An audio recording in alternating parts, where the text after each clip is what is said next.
சொல்ல முடியாத அளவுக்கு ஒரு விஷயங்கள் நடந்தால் கூட, கொரோனா டைம் வந்தாலும் சரி, ஒரு போர் வந்தாலும் சரி, இந்த மாதிரி பல்வேறு விஷயங்கள் எது வந்தாலும் சரி, உடனே பாதிக்கப்படுறது விலை உயர்றது தங்கம். இப்போ பேங்க்ல போய் உங்கள் லேண்டை கொண்டு வடமானம் வைக்கலாம்னா அதுக்கு ஏகப்பட்ட ஃபார்மாலிட்டி.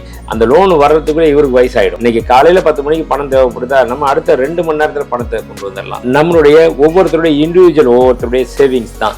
அந்த சேவிங்ஸ் நம்மளுடைய பிளட்லேயே ஊர்னது, நம்ம பெரியவங்க சொல்லி கொடுத்தது, அதே நம்ம ஃபாலோ பண்ணாலே போதும். இல்லைங்க என்னால் ஒன்றுமே பண்ண முடியல, நான் வந்து பணமே இப்போ மீட்ட முடியல, என்கிட்ட 1 லட்சம் 2 லட்சம் இருந்தால் தானே நீங்கள் சொல்கிறதெல்லாம் கேட்கலாம், எதுவுமே இல்லை என்ன பண்ணுறது கோல்டு குரு அப்படின்னு சொல்லி கேட்டிங்கன்னா அதற்கு ஒரு வழி இருக்குது. இன்றைக்கி 70,000 ரூபா கொடுத்து வாங்க முடியல அப்படின்னா நம்ம வாங்காமல் இருக்கிறதுனால என்ன தங்கம் இறங்க போதா? கண்டிப்பாக கிடையவே கிடையாது. இன்றைக்கி 70,000 அதிகமாக தான் தெரியும்.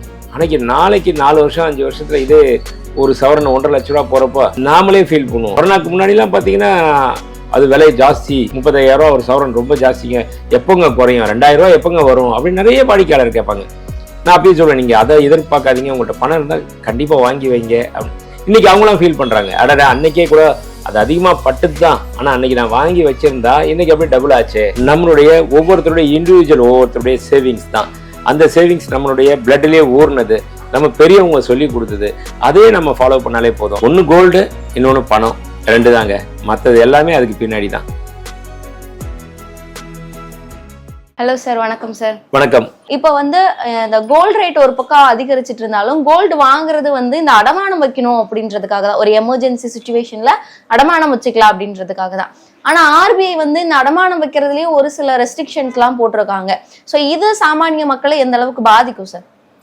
இல்லை, சாமானிய மக்களை கண்டிப்பாக பெரிதும் பாதிக்கும் அது. அந்த மாதிரி ஒரு விஷயம் எப்படின்னா, ஏற்கனவே இல்லாத ஒரு முதல்ல எப்படி இருந்தது அப்படின்னா, ஒருத்தர் கொண்டு போய் தனிநபர் 5 லட்சம் ரூபாய்க்கு நகையை அடமானம் வைக்கிறாரு அப்படின்னா 1 வருடம் கழித்து 12 மாதங்கள் கழித்த உடனே அந்த நகையை ரினிவல் பண்ணணும்னு சொல்லுவாங்க.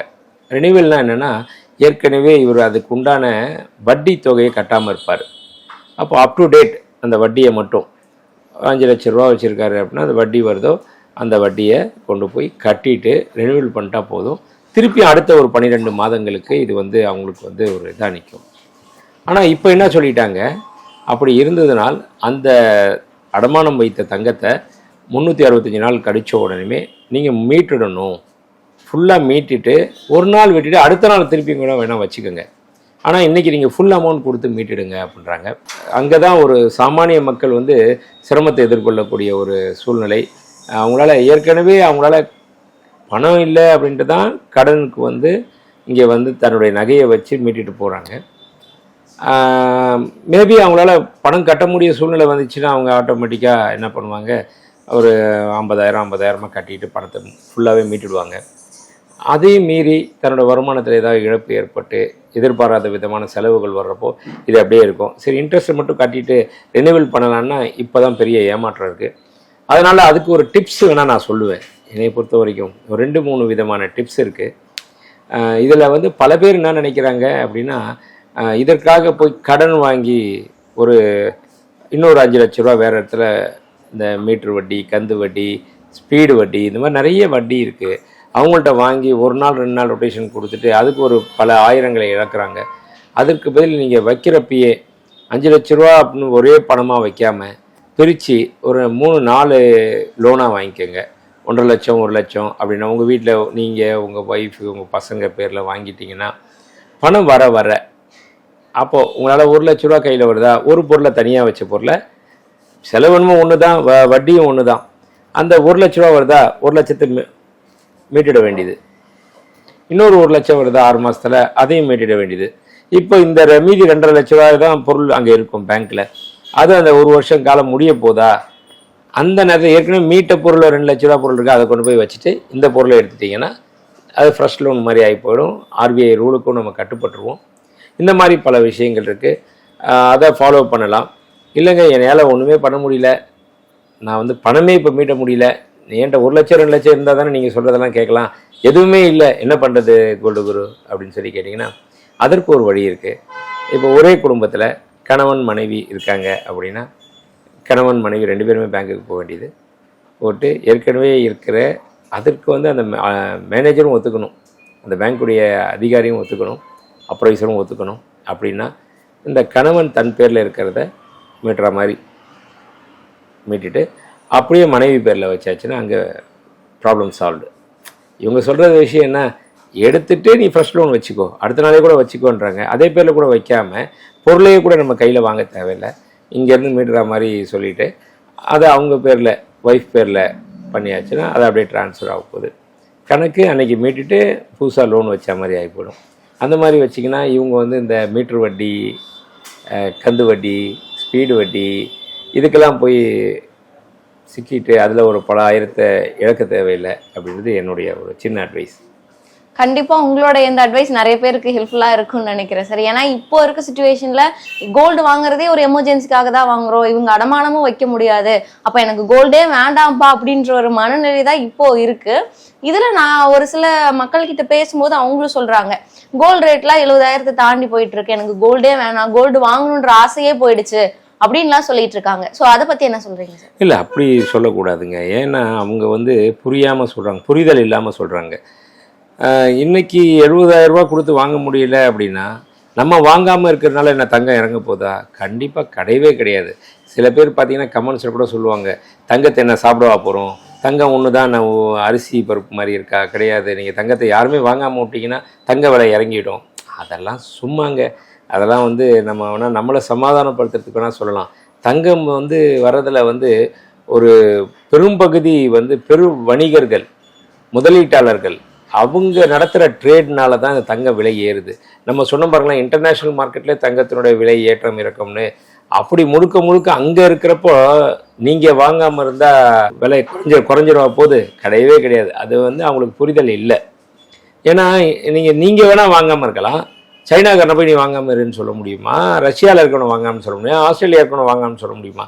இன்றைக்கி சைனா தான் உலகத்திலேயே அதிகமாக தங்கத்தை உற்பத்தி பண்ணுற நாடு. அப்படின்னா சென்ற வருடம் மட்டும் 380 டன் தங்கத்தை அவங்க வந்து உற்பத்தி பண்ணியிருக்காங்க, மைன்ஸ்லேருந்து வெட்டி எடுத்திருக்காங்க. அதில் 2வது இடம்னு பார்த்தீங்கன்னா ரஷ்யா 310 டன்னும், ஆஸ்திரேலியா 305 டன்னும் உற்பத்தி பண்ணியிருக்காங்க. ஆனால் அதை விட, அது மட்டும் இல்லாமல் அதை விட இன்னும் ஜாஸ்தி தங்கம் வெளிநாடுகள்லேருந்து இறக்குமதி பண்ணி சைனா வாங்கிட்டு இருக்காங்க. அப்படின்றப்போ அவங்கள போய் நீங்கள் வாங்காதருங்க ரேட்டு குறையும் அப்படின்னு சொல்ல முடியுமா? அதெல்லாம் முடியாது. நம்ம இதில் ஜாஸ்தி அதிகமாக ஆபரணமாக வாங்குறது இந்தியாவில்னு பார்த்தீங்கன்னா சவுத் இந்தியாவில் பணம் இருக்கிறவங்கள நீங்கள் வாங்காதன்னு சொல்லி தடுக்கவும் முடியாது. பணம் இல்லாதவங்க வேணால் நம்ம சொல்லிக்கலாம், ஐயோ வாங்க முடியலேன்னு ஒரு ஆதங்கத்தில் சொல்லலாம் அந்த வார்த்தையை. ஆனால் அதே சமயத்தில் நான் என்ன சொல்ல வரேன்னா, உங்களால் முடிஞ்ச வரைக்கும் கொஞ்சம் கொஞ்சமாக வாங்கிட்டுருங்க. இன்றைக்கி 70,000 அதிகமாக தான் தெரியும். நாளைக்கு 4 வருஷம் 5 வருஷத்தில் இதே ஒரு சவரன் 1.5 லட்ச ரூபா போகிறப்போ நாமளே ஃபீல் பண்ணுவோம், ஐயோ அன்னைக்கு வந்து 1.5 வெறும் 70,000 தானே இருந்துச்சு, அன்றைக்கே கொஞ்சம் வாங்காமல் விட்டோம்ல, நம்ம இருந்த காசை நம்ம ஏன் வாங்கலை அப்படின்னு ஃபீல் பண்ணுவாங்க.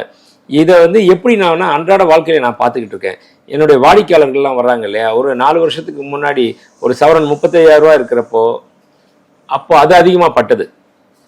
கொரோனாக்கு முன்னாடிலாம் பார்த்தீங்கன்னா அது விலை ஜாஸ்தி, 35,000 ரூபா ஒரு சவரன் ரொம்ப ஜாஸ்திங்க, எப்போங்க குறையும், 2,000 ரூபா எப்போங்க வரும் அப்படின்னு நிறைய வாடிக்கையாளர் கேட்பாங்க. நான் அப்படியே சொல்லுவேன், நீங்கள் அதை எதிர்பார்க்காதீங்க, உங்கள்கிட்ட பணம் இருந்தால் கண்டிப்பாக வாங்கி வைங்க அப்படின்னு. இன்றைக்கி அவங்களாம் ஃபீல் பண்ணுறாங்க, அடடா அன்றைக்கே கூட அது அதிகமாக பட்டுது தான், ஆனால் அன்றைக்கி நான் வாங்கி வச்சுருந்தா இன்றைக்கி அப்படியே டபுள் ஆச்சு அப்படின்றாங்க. அது போல தான் இன்றைக்கி வாங்கலைன்னா நாளைக்கு நீங்கள் வருத்தப்படுவீங்க. அதனால் அதுக்காக கடன் வாங்கி வாங்குங்க, மற்றதெல்லாம் சொத்தெல்லாம் விற்றுட்டு வாங்குங்கன்னு நான் சொல்ல மாட்டேன். உங்களுக்கு வர்ற வருமானத்தில் சேமிப்பு, அந்த சேமிப்பில் ஒரு 3/4 பங்கு வந்து இப்போதைக்கு இருக்கிற ட்ரெண்டாக இருக்கிற கோல்டில் நீங்கள் போடலாம் அப்படின்றது என்னுடைய அட்வைஸ். சார், மற்ற சொத்துக்களை விட கோல்டோடைய ஒரு முக்கியத்துவம்ன்றது எப்படி இருக்குது சார்? இல்லைங்க, மற்ற சொத்துக்கள் எதுவுமே நீங்கள் வந்து ஒரு அவசர காலத்தில் எதுவுமே ட்ரான்ஸ்ஃபர் பண்ண முடியாது. தங்கம் வந்து அப்படி கிடையாது. நீங்கள் எந்த ஒரு அவசரம் எங்கே வேணாலும் சரி, குளோபல் கரன்சி, நீங்கள் ஒரு நம்ம சொல்ல முடியாத அளவுக்கு ஒரு விஷயங்கள் நடந்தால் கூட, கொரோனா டைம் வந்தாலும் சரி, ஒரு போர் வந்தாலும் சரி, இந்த மாதிரி பல்வேறு விஷயங்கள் எது வந்தாலும் சரி உடனே பாதிக்கப்படுறது, விலை உயர்றது தங்கம்.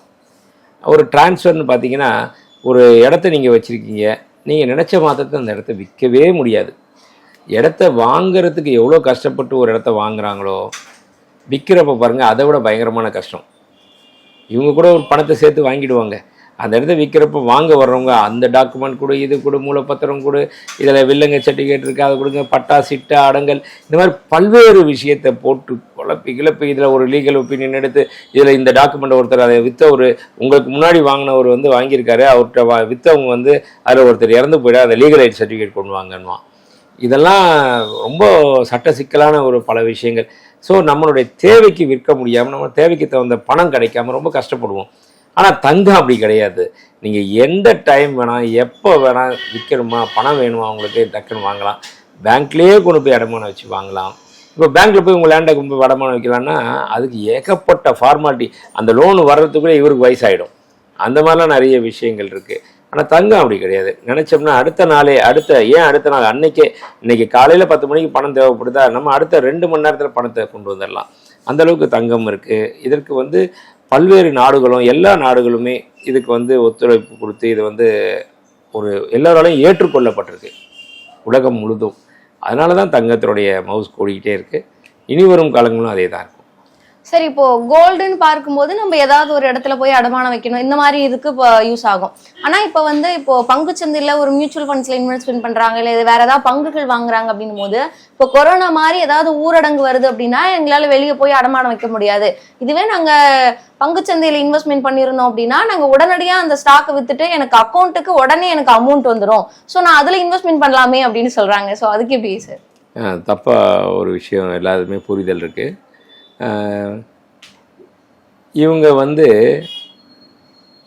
அடமானம் வைக்க முடியாதுன்னு சொல்கிறீங்க இல்லையா, அதை நான் முழுக்க இது என்னுடைய கருத்து மாறாக இருக்குது.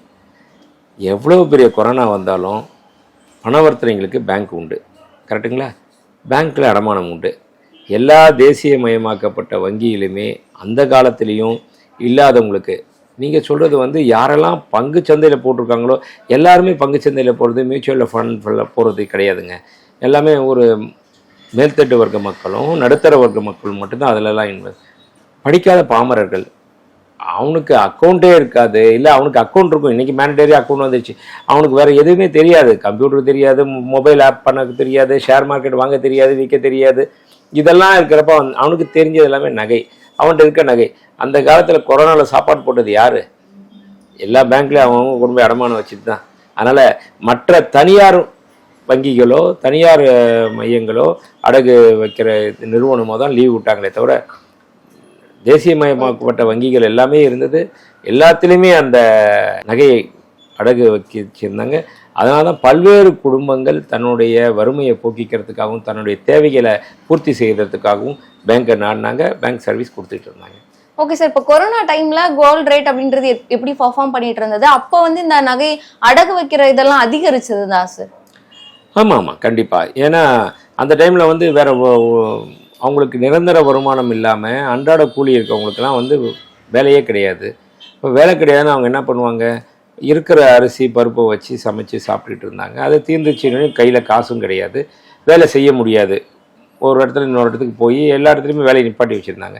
அந்த மாதிரி நேரங்களில் தன்கிட்ட இருக்கிற தங்கம் ஏதோ எவ்வளோ கிராம் இருக்கோ, 2 கிராம் இருக்கோ, 5 கிராம் இருக்கோ, அதை வச்சு அவங்க பேங்க்கில் வச்சுட்டு அதை இது பண்ணி அவங்களுடைய அடிப்படை தேவையான பூர்த்திகள் எல்லாத்தையுமே அத்தியாவசிய பொருள் வாங்கி, அத்தியாவசிய பொருள்ன்றது சாப்பாட்டுக்கு உணவு, இந்த மாதிரி வாங்கி தன்னுடைய இதை பூர்த்தி செஞ்சுட்டு இருந்தாங்க. ஸோ இந்த மாதிரி எமர்ஜென்சி சுச்சுவேஷனில் கோல்டு தவிர வேறு எந்த ஆப்ஷன் நம்ம சூஸ் பண்ணலாம் சார்? ஒன்று கோல்டு, இன்னொன்று பணம், 2 தாங்க. மற்றது எல்லாமே அதுக்கு பின்னாடி தான். கையில் பணமாக இருந்தால் லிக்விடிட்டி கேஷ், அதுக்கு அடுத்ததுன்னா கோல்டு, இது 2 தான். இதுக்கப்புறம் மேபி ஏதாவது ஒரு ஊரடங்கு வருது, இல்லை கொரோனா மாதிரி வேற ஏதாவது வைரஸ் வருது அப்படின்ற பட்சத்தில் மக்கள் என்ன ஒரு ஸ்டெப் ஃபாலோ பண்ணலாம் இதுக்கப்புறம் வரக்கூடிய காலங்களில்? ஏன்னா ஒரு கொரோனாவை பார்த்து நிறைய அடிபட்டிருப்பாங்க. ஸோ இதுக்கப்புறம் இந்த ஒரு விஷயத்த பண்ணலாம், இல்லை இப்போவே கோல்டு வாங்கி வச்சுக்கலாம் அப்படின்ற அந்த ஒரு மெத்தட் ஏதாவது இருக்கா சார்? அதாவது இதுலேருந்து நாம் கற்றுக்கிட்ட பாடம் என்ன அப்படின்னு சொல்லி பார்த்தோன்னா, கண்டிப்பாக ஒரு சேமிப்பு, தன்கிட்ட சேமிப்புன்றது ஒரு முக்கியமான விஷயம். இன்றைக்கி நாம் எல்லாமே பார்த்திங்கன்னா நம்ம அரசாங்கம் கொஞ்சம் கொஞ்சமாக உதவி பண்ணாங்க. ஆனால் மேலை நாடுகளில் பார்த்திங்கன்னா அமெரிக்கா போன்ற நாடுகளில் சேமிப்பு இல்லாதனால அவங்க மக்களுக்கு 0% இன்ட்ரெஸ்ட்டில் பேங்க்லேருந்து கொடுத்தாங்க, கடன் கொடுத்தாங்க. பேங்க் அரசாங்கம் நிறைய உதவி பண்ணாங்க, நீ வீட்லேயே இரு, நான் உனக்கு சம்பளத்தை கொடுக்குறேன்னு சொல்லி கொடுத்தாங்க. அதெல்லாமே ஒரு முக்கிய காரணம் இன்றைக்கி பொருளாதார சரிவை கண்டிருக்கு அமெரிக்கா. ஆனால் இந்தியா போன்ற நாடுகள்லாம் நம்மளாம் எப்படி ஸ்ட்ராங்காக இருக்கும் அப்படின்னா, நம்மளுடைய ஒவ்வொருத்தருடைய சேவிங்ஸ் தான். அந்த சேவிங்ஸ் நம்மளுடைய பிளட்லேயே ஊர்னது, நம்ம பெரியவங்க சொல்லி கொடுத்தது, அதே நம்ம ஃபாலோ பண்ணாலே போதும். ஏன்னா ஏற்கனவே இருந்ததை விட இப்போ எல்லாருமே ரொம்ப அந்த விஷயத்தில் இதாக இருக்காங்க. நாளைக்கு ஏதாவது ஒரு எமர்ஜென்சி வந்துச்சுன்னா என்ன வேணுன்றது அவங்க ஒவ்வொரு பார்ட்டாக போட்டு கொஞ்சம் பணத்தை கையிருப்பும் வச்சுக்கிறாங்க, கொஞ்சம் பேங்க்கில் எஃப்டியாகவும் போட்டு வச்சுக்கிறாங்க, மீதி இருக்கிறத தங்கத்தில் போட்டு வச்சுக்கிறாங்க. அதனால தான் அதுவும் ஒரு காரணம், தங்கத்தினோட விலை உயர்வதுக்கு உண்டான காரணம். ஸோ நம்ம அந்த 3 விஷயத்தை மட்டுமே கொஞ்சம் ரொக்கமாகவும் மீதி இருக்கிறது பேங்க்லேயும் மீதி இருக்கிறது தங்கமாகவும் வச்சிட்டோம்னா கண்டிப்பாக எப்பேற்பட்ட ஒரு எமர்ஜென்சி வந்தாலும் கூட நம்மளால சமாளிக்க முடியும். ஓகே சார், இப்போ இந்த டைம்ல கூட இன்வெஸ்ட்மெண்ட் பண்ணலாம், இதுவும் ஒரு நல்ல ஒரு வாய்ப்பு தான். இப்போ உடனே இன்வெஸ்ட்மெண்ட் பண்ணோம் அப்படின்னா இப்போ நம்ம இன்வெஸ்ட்மெண்ட் இல்லை, இந்த டைம்ல கூட அப்படின்றது இது ஒரு இவ்வளோ தூரம் வந்துச்சு, இது முற்றுப்புள்ளி அப்படிலாம் கிடையாது. இன்னும் இது வளர்ந்து மேலே போயிட்டு இருக்கக்கூடியது. அதனால இந்த டைம்லையும் இன்வெஸ்ட் பண்ணலாம், தாராளமாக பண்ணலான்றது என்னுடைய கருத்து. நன்றி, வணக்கம். மேலும் ஈடி தமிழ் சேனல்ல வரப்போகும் பிசினஸ் மற்றும் அது ரிலேட்டடான வீடியோவை பார்க்க உடனே கீழே இருக்க சப்ஸ்கிரைப் பட்டனை கிளிக் பண்ணுங்க.